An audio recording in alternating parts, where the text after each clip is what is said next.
want to put Mum in the house, Bea? Beatrice was diagnosed with Batten disease when she was 4 years old. Also known as CLN2, it is quite simply cruel.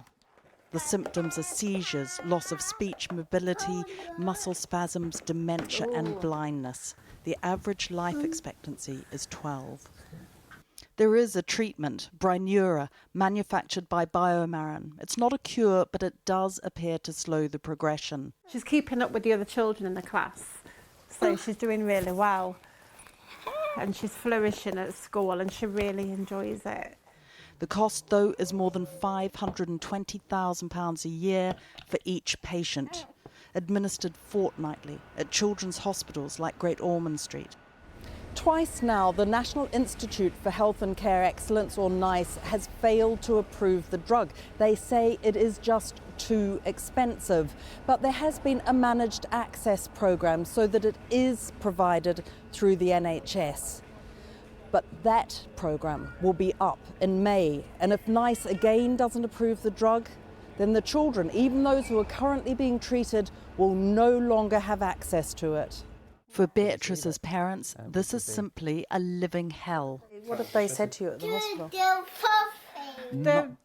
They don't say anything. This is it. We go with a wing and a prayer that every other week she will get this drug and maintain the skills that she has. But there is no guarantee that, in 2 weeks' time that we'll be driving there to get the drug, because it's not a given.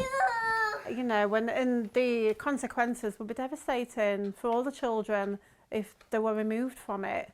Batten disease is very rare. Only 40 children are currently receiving the treatment in the UK. And while behind-the-scenes negotiations are going on between NICE, NHS England and Batten, they would only tell us that the discussions have been constructive.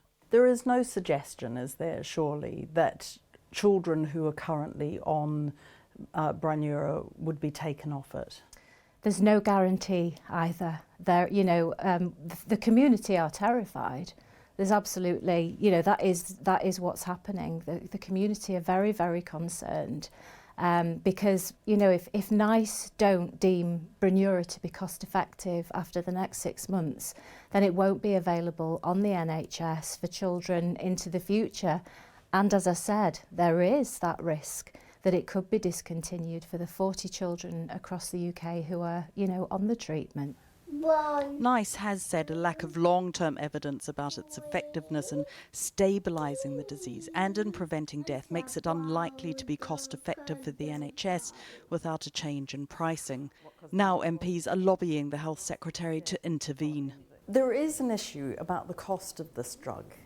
I think when you look at the quality of life that it gives Beatrice and children in her position, that more than justifies the money that it involves. And I think we have to think this is children and this is their lives and this is their quality of life. And it's important that we give them that and we show them that commitment. Every moment with Beatrice is, of course, precious. Oh, who's come along, Bea? Papa. Yet now there is the fear for the family that the one thing that could keep her playing, laughing, talking for just that bit longer could be taken away.